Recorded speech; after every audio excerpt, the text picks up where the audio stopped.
En el 332 antes de Cristo, Alejandro Magno, en su faena de conquista, llega a la isla de Tiro, una isla considerada península, una isla, y él comienza su oleada y su ataque. Era un lugar inexpugnable porque aunque ellos tenían poder bélico, era muy difícil. Y los de Tiro eran muy aguerridos y los superaban en número. Entonces Alejandro Magno tomó una decisión muy arriesgada. Y él dijo, vamos a quemar los barcos. Quememos los barcos. Así no tendremos chance de regresar, sino que solamente regresaremos encima de los barcos enemigos. Él dijo, observad cómo se queman los barcos. Esa es la única razón por la que debemos vencer, ya que si no ganamos, no podemos volver a nuestros hogares. Solo hay un camino de vuelta, y es por el mar. Cuando regresemos a casa lo haremos de la única forma posible, y es en los barcos enemigos. Y así, como es la palabra de Alejandro Magno, como lo fue, nosotros tenemos en la vida que tomar algunas decisiones, especialmente decisiones espirituales. Y nosotros hoy vamos a ver cuál es la manera en la que podemos vivir nuestra vida cristiana realmente con éxito. Y yo quiero que vayamos a un pasaje de Lucas 9, 57 al 62. Lucas 9, 57 al 62. Y allí vamos a ver ¿qué nos depara la palabra para la mañana de hoy y el mensaje? Nuestro Señor Jesús siempre estaba rodeado de personas que lo buscaban por distintas razones. Lo buscaban porque hablaba muy bien, porque enseñaba, lo buscaban porque sanaba, lo buscaban porque hacía milagros, lo buscaban porque multiplicaba la comida, porque tenía palabra de verdad. Vamos a leer, muchas personas se le acercaban diciendo, yo te quiero seguir. Lo leemos todos juntos, va a aparecer allí en pantalla. Dice desde el 57, ya. Yendo ellos, uno le dijo en el camino, Señor, te seguiré a donde quiera que vayas.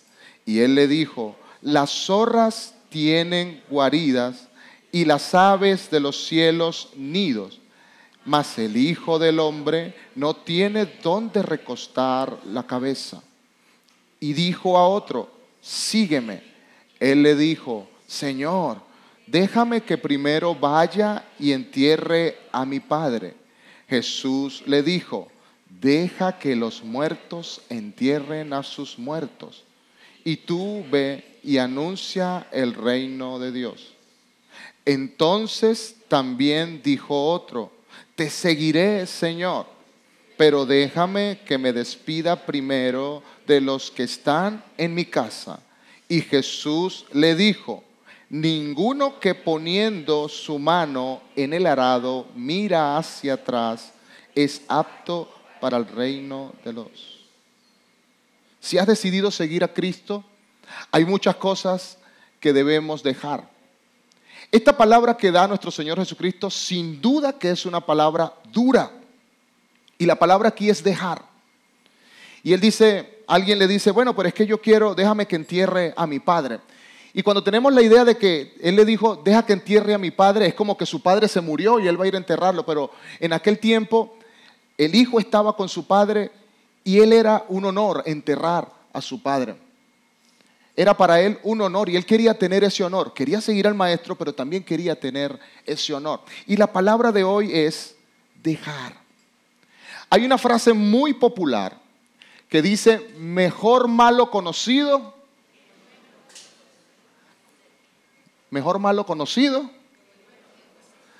y lo aplican en muchas cosas, ¿verdad? Si tiene un novio, dice, mejor malo conocido que bueno por conocer. No, ¿verdad? Pero esa frase no es muy bíblica ni muy cristiana. Porque no es que yo voy a seguir lo malo. Y eso tiene que ver con el tema de hoy. Es una frase que no se alinea con el pensamiento cristiano, pero nosotros a veces lo tenemos. Dios sacó a su pueblo de Egipto, Si recuerdan, con gran poder y gran gloria, 400 años de esclavitud, y Él levanta a alguien para que vaya y los saque de allí. No como cualquier pueblo, sino con poder y majestad. Y Dios mostró su poder cuando sacó al pueblo de Egipto. Vamos a ver Éxodo, capítulo 32, versículo 1. ¿Lo leemos todos juntos? Ya. Viendo el pueblo que Moisés tardaba en descender del monte, se acercaron entonces a Aarón y le dijeron: levántate, haznos dioses que vayan delante de nosotros, porque a este Moisés, el varón que los sacó de la tierra de Egipto, no sabemos qué le haya acontecido. ¿Cuál es el contexto de esto? ¿Dónde están ellos cuando le piden esto a Aarón? Ellos están en el desierto. Ellos ya fueron liberados por la mano poderosa del Señor. Las plagas de Egipto, muchas plagas. Dice la palabra que Dios endureció el corazón del faraón para mostrar su gloria, para que el pueblo no tuviese ninguna duda de que es Dios mismo quien lo sacó de allí. Y hay un evento sobrenatural y milagroso. Cuando ellos van de camino hacia el desierto, se encuentran con agua. ¿Qué pasa con esa agua? Dice, el mar se abrió en dos y ellos pasaron en seco. Yo no me imagino, ¿usted alguna vez ha tenido la oportunidad de ir a un río? A un río, mire, en Amazonas yo he tenido la oportunidad de ir a varios ríos y yo me quedaría loco si veo que algún río, si usted se imagina el río Orinoco abriéndose en dos. Lo que pasa es que nosotros, ver esa imagen, para nosotros es como una comiquita, pero el pueblo de Israel lo vivió de primera mano ver cómo se abría el mar y cómo ellos pasaron en seco. Eso no solamente es una obra milagrosa porque, bueno, Dios quería hacer un milagro. No sé, Dios estaba antojado de abrir el mar. No. Eso tenía un propósito, porque también les daba a entender que había un nuevo comienzo. Que ellos tenían que quitar el pensamiento que tenían del tiempo de esclavitud, 400 años de esclavitud. El problema con ellos es que Dios los sacó de Egipto, pero ellos nunca salieron de su mente. En su mente ellos nunca salieron. Y a la primera de cambio, a la primera situación, ellos comenzaron a dudar. Moisés sube a la montaña y ellos comienzan a pensar, necesitamos algo nuevo. Y le dicen a Aarón, haznos ídolos. Y van en contra del Dios que hace un tiempito atrás los había sacado poderosamente de la esclavitud de Egipto.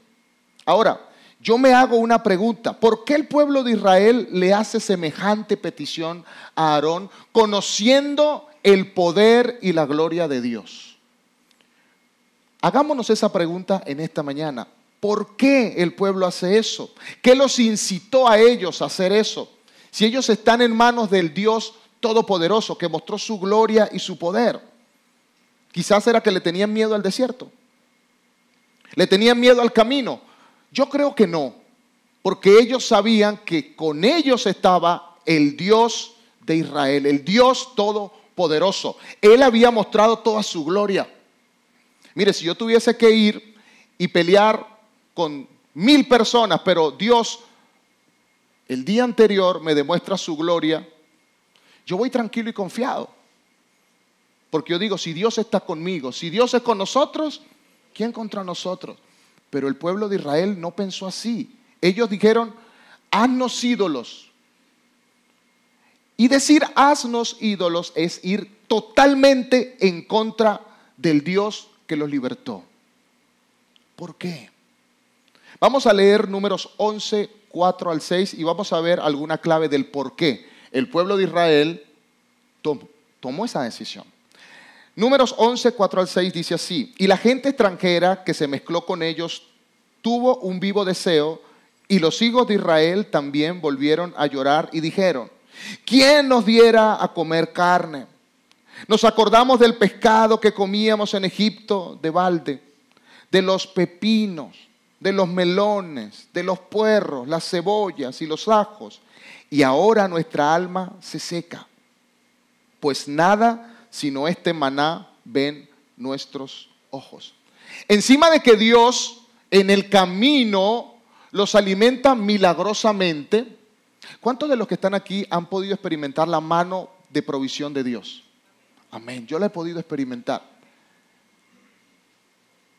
Y nosotros oramos a Dios, Dios mueve una situación y algo pasa milagrosamente y tenemos provisión. Amén. Ahora, el pueblo de Israel vivió una situación así, pero súper sobrenatural.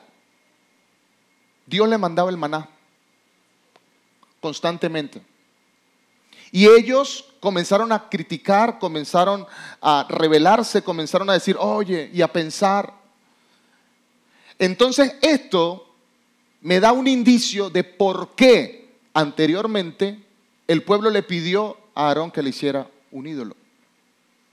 Y es que el humano tiende a ir hacia atrás y recordar el pasado y distorsionarlo en la mente. Yo pregunto, ¿el pueblo era esclavo en Egipto, sí o no? Sí. ¿El pueblo era oprimido en Egipto, sí o no? Sí. ¿El pueblo sufría en Egipto, sí o no? Sí. Pero aquí yo los veo diciendo, no diciendo, Dios, gracias por librarnos de la mano de Faraón, gracias por librarnos de la esclavitud, sino quejándose. Y eso, queridos hermanos, es una distorsión de la realidad, una distorsión de los eventos pasados. Ahora, ¿cómo podemos llamar a eso? Lo podemos llamar nostalgia. ¿Y qué podría ser esa nostalgia? No digo que quizás la nostalgia sea mala. Recordar las cosas buenas que pasaron está bien. Pero agarrar el pasado, distorsionarlo y usarlo en el presente no tiene ningún sentido. Y el pueblo de Israel lo que hizo en ese momento cuando le pidió ídolos a Aarón fue distorsionar el pasado, trayendo a su mente y a su corazón nostalgia. No recordaban los 400 años de esclavitud. ¿Qué recordaban? Lo que comían, las cebollas, los puerros. A veces nosotros estamos así en nuestra vida de fe. Dios nos salvó, amén. Nos pasó de muerte a vida, amén. Pero a veces, oye chico, yo me acuerdo cuando yo me iba de fiesta. Berro, qué rumba. Yo me acuerdo cuando gastaba y a veces ese recuerdo, no digo que no recordemos, porque hay una función en el recordar. La palabra dice, todo lo que hagamos, hagámoslo como para el Señor. Si yo recuerdo es para saber de dónde Dios me sacó. Pero a veces cuando hay una situación difícil en mi vida de fe, si yo regreso con nostalgia al pasado para recordar, distorsionando la realidad, yo puedo caer como el pueblo de Israel. Y comenzar a pensar, oye, mejor me hubiese sido estar en el mundo. Así como el pueblo de Israel. Hoy, el llamado de Dios a nuestra vida. Si recordamos algo, es para seguir adelante, para aprender y continuar, pero no para quedarnos en el pasado. Amén. Porque la nostalgia en distorsión es nociva para la vida y el crecimiento espiritual. Hay personas que se montan un bulto, una mochila, una maleta y comienzan a guardar allí las cosas que le pasaron. Y generalmente el ser humano guarda no tanto las buenas sino las malas y comienza a recordar y a recordar y a recordar y a recordar. A recordar lo que pasó, a recordar lo que pasó, especialmente esto, mire. Comenzamos a jugar el juego de ¿qué hubiera sido si? ¿Usted alguna vez lo ha jugado? Altamente nocivo. Porque tú comienzas a decir, ay, estoy en este lugar. ¿Qué hubiera sido si yo hubiese hecho otra cosa? ¿Qué hubiera sido si en vez de nacer en Venezuela hubiese nacido en Australia? ¿Qué hubiera sido si en vez de medir unos 70 hubiese medido 1,95?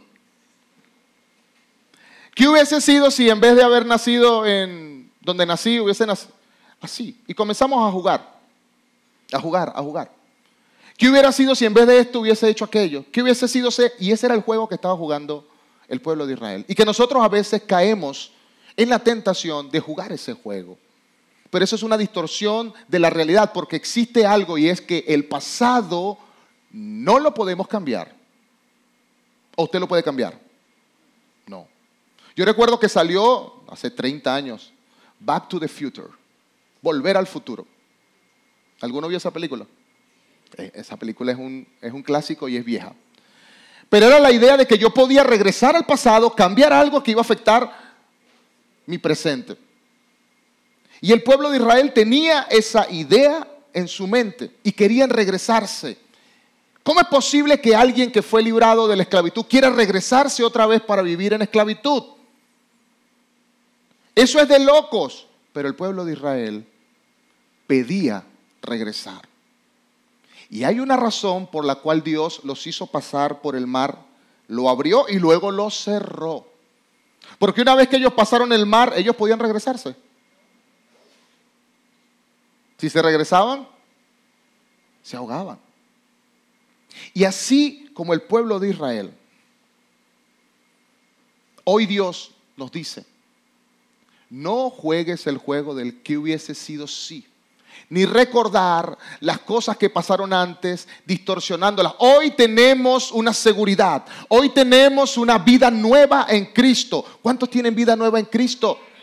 En el mundo tendréis aflicción, pero confiad, yo he vencido al mundo. Cuando yo tenga dificultades en mi vida de fe, yo tengo que recordar, Cristo está conmigo y yo sigo adelante. El peor error que yo puedo cometer es comenzar a recordar y distorsionar la realidad.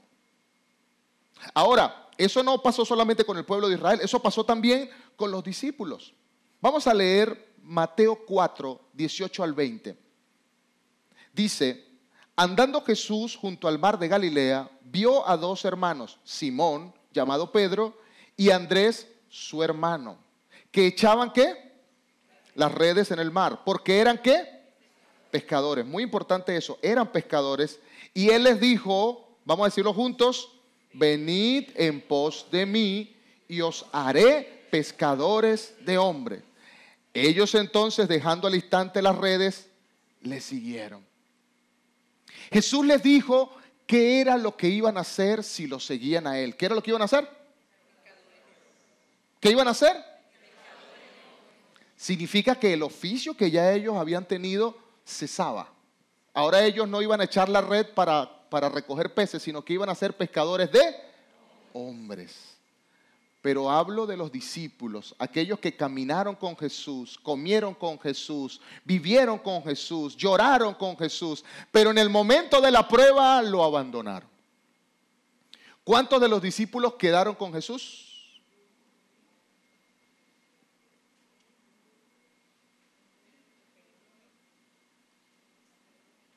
Yo los haré pescadores de hombres. ¿Y qué pasó cuando Jesús resucita?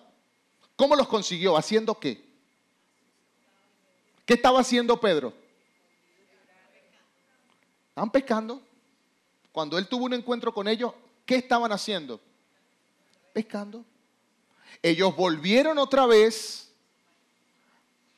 a su oficio antiguo porque nunca creyeron 100% en la palabra del maestro.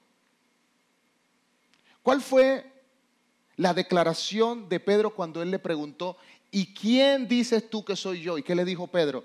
Wow, tú eres el Cristo, el Hijo del Dios viviente. Wow. Estoy claro de quién eres tú. Pero en el momento de la prueba, cuando tenían esa prueba de fe, ellos simplemente regresaron a su oficio. Queridos hermanos, hoy el Señor nos llama a la reflexión. Hoy habrá momentos en nuestra vida de fe en las que se va a poner difícil, pero Cristo está con nosotros. Amén. Y nosotros ya tenemos una asignación. Él nos dijo, id y haced discípulos a todas las naciones.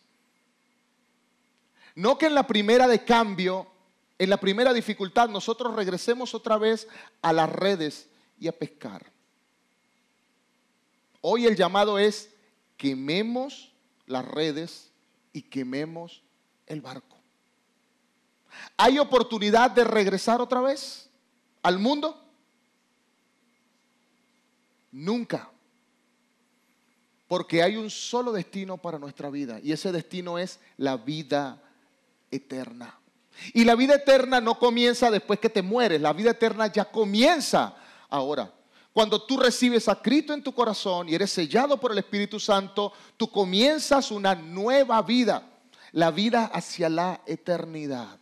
Amén. ¿Cuántos han pasado de muerte a vida? ¿Cuántos han pasado de muerte a vida? Bueno, hay que quemar las redes y hay que quemar el barco. El pasado se usa solamente para aprender, no para vivir en él. No hagamos del pasado una residencia. Hagámoslo un aprendizaje, pero no vivamos en el pasado. El pasado puede servir para recordar la fidelidad y la bondad de nuestro Dios. Dios le pidió al pueblo que recordaran siempre de dónde lo sacó. Por esa razón es que existen las fiestas, la fiesta de la Pascua. ¿Qué simboliza eso? Dios sabe que nosotros somos malos de memoria. Somos buenos para lo malo y somos malos para lo bueno. Así somos. Entonces Dios, sabiendo eso, instituyó fiestas, recordatorios. Y la Pascua, cada vez que nosotros el primer domingo de mes aquí celebramos la Santa Cena, ¿por qué lo hacemos? Él dijo, haced esto en memoria de mí. Y eso es lo que sí tenemos que recordar. El sacrificio de Jesucristo y que pasamos de muerte a vida. Mira lo que dice Josué 4, 1 y 2. Cuando toda la gente hubo acabado de pasar el Jordán, Jehová habló a Josué diciendo, tomad del pueblo 12 hombres, uno de cada tribu. El versículo 6 dice, para que esto sea señal entre vosotros, y cuando vuestros hijos pregunten a sus padres mañana diciendo, ¿qué significan estas piedras? Les responderéis, que las aguas del Jordán fueron divididas delante del arca del pacto de Jehová. Cuando ella pasó el Jordán, las aguas del Jordán se dividieron y estas piedras servirán de monumento conmemorativo a los hijos de Israel. ¿Para cuándo? ¿Para cuándo? Era la intención de nuestro Señor, que nosotros siempre veamos la manera de recordarlo, porque Él nos conoce. Él sabe que si nosotros no hacemos eso, nuestra mente va a divagar y va a intentar regresar otra vez y distorsionar el pasado. No hay mejor lugar que en el que estás ahora. Amén. Voy a volver a decirlo. No hay mejor lugar que en el que estás ahora. Si estás en la voluntad de Dios. Tú puedes estar en una cueva. Tú puedes estar en un pozo profundo. Tú puedes estar en cualquier parte, pero si estás en la voluntad de Dios, estás en el mejor lugar del mundo. Amén. Quiero que consideres eso hoy, porque quizás Dios trae esto hoy para que lo recuerdes. Y si en algún momento tú comienzas a divagar o has estado divagando en tu mente, pensando en las cosas del pasado, pensando en los disfrutes del pasado. Oye, hay gente que dice, oye, cuando yo era mundano tenía más plata. ¿Sí o no? Oye, cuando yo estaba en el mundo, la gente se me acercaba más, ahora nadie. Cuando yo estaba en el mundo me invitaban para las casas, ahora nadie me invita. Y tu mente comienza a divagar. Hay que quemar las redes, porque Dios nos llamó a ser pescadores de hombres. Eso es lo que nos dice la palabra. Segunda de Corintios 5, 17. De modo que si alguno está en Cristo, nueva criatura es. Las cosas viejas pasaron, he aquí, todas son hechas nuevas. Queridos hermanos, deja ir lo que detiene tu crecimiento espiritual. Hoy, deja ir lo que detiene tu crecimiento espiritual. Quizás es un sentimiento, quizás es una emoción, quizás es un pensamiento, pero hoy Dios nos da la oportunidad de pensar en Él. Solo hay un lugar en el que podemos estar, y ese lugar es el aquí y el ahora. El presente. De hecho, los regalos también se llaman presentes. Yo le traje un presente, porque es un regalo del Señor. ¿Quién conoce el futuro? A ver. Levante la mano el que sabe lo que va a pasar dentro de 2 horas, 3 horas. Nosotros, el equipo de la iglesia dice, no, yo sé qué lista de canciones tengo que cantar, yo sé qué tengo que hacer. Sí, pero tú sabes lo que va a pasar. Yo no estoy diciendo que no planeemos, no, el pastor dijo que andemos por ahí como animalitos, que no planeemos nada. No, yo no estoy diciendo eso. Yo lo que te estoy diciendo es que tú no conoces el futuro. ¿O sí? No. Dios sí lo conoce. Porque Él es omnipresente. Esa característica de Dios omnipresente a veces no la entendemos bien. ¿Qué significa omnipresente? Dios está en todo lugar. ¿Sí? Amén. ¿Qué significa eso? En su casa, quizá usted dejó la puerta medio abierta. Dios está allí. Así le pasó a la señora de la granja. Le dijeron, venga a la iglesia, ven, y no quería ir, venga a la iglesia, y fue a la iglesia. Y el que le predicaba ella le dijo, pero ¿y qué hago con mis gallinas? Viene el zorro y me las come. Tranquila, el Señor está con sus gallinas, no se preocupe. Y va a la iglesia, y el pastor lo primero que dice es, hermanos, el Señor está aquí. Y la señora se asustó y salió corriendo. ¿Y qué pasó? Mi gallina me la dejó sola. ¿Dios está en todo lugar, sí o no? Sí. Omnipresente, pero esa omnipresencia va más allá de nuestro entendimiento. Escuchen atentamente. No es solamente que Dios está aquí y está en China y está en Corea y está en Japón y está en Chile al mismo tiempo, sino que Dios ya está en el futuro. ¿Cómo es eso? Porque nuestra mente es limitada. Nosotros vivimos en 3 dimensiones. Dios no está limitado por el tiempo ni el espacio, ya Él está.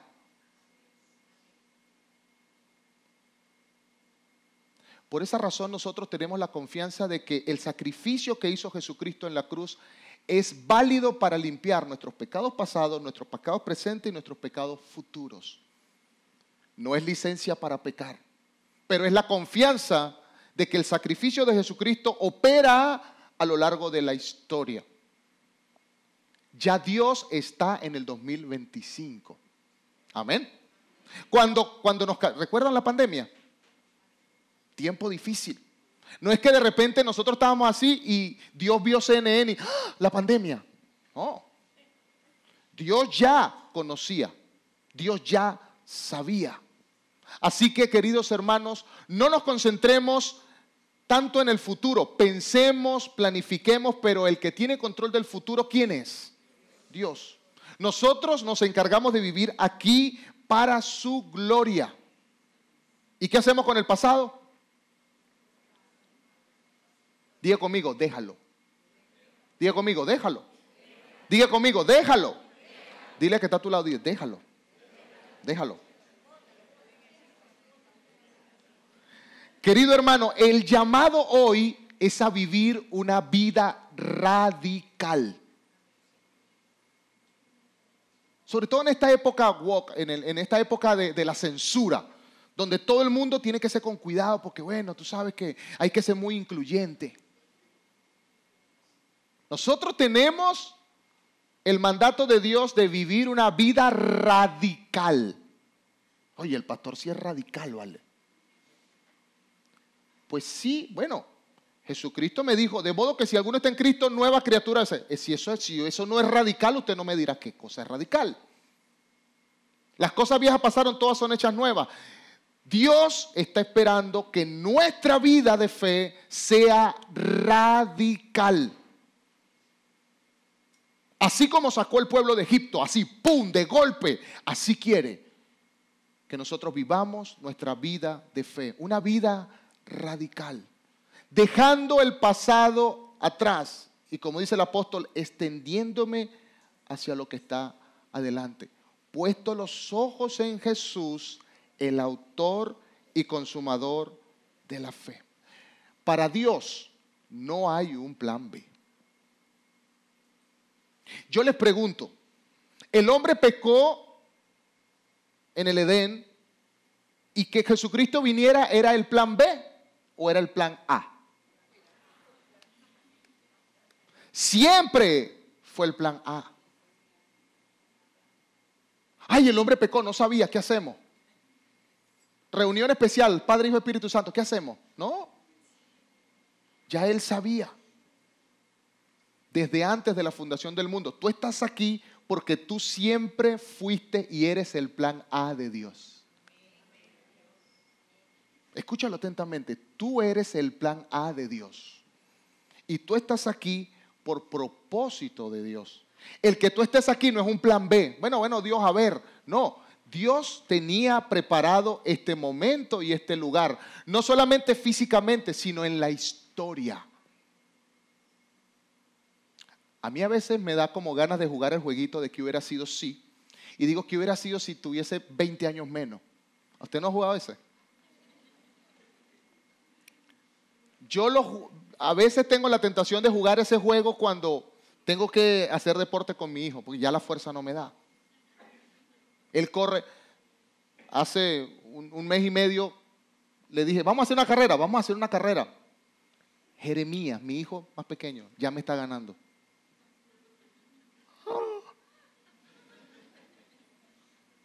No me deprimí porque, bueno, Dios está conmigo y Señor, tú estás conmigo. Yo quisiera tener 20 años menos, pero no los tengo. Gloria a Dios por eso, no importa. Modelo 82, el mejor modelo del mundo.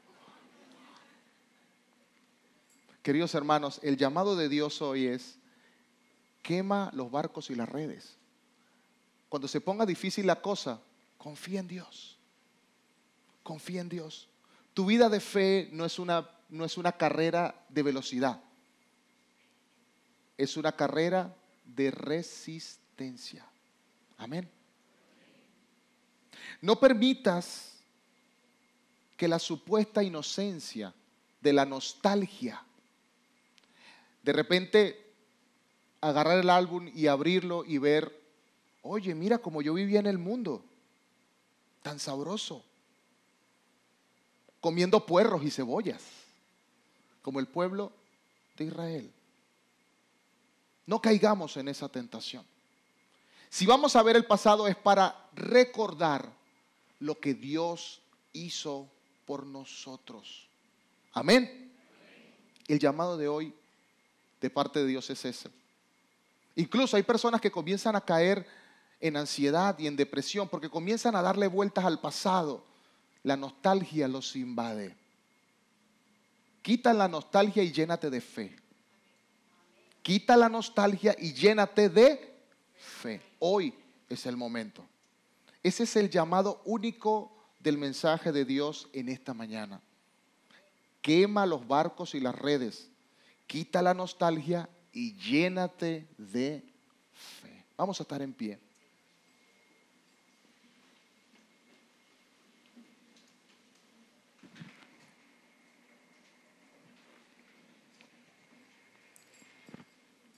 Segunda de Corintios 10:5 dice, derribando todo argumento y toda altivez que se levanta contra el conocimiento de Dios,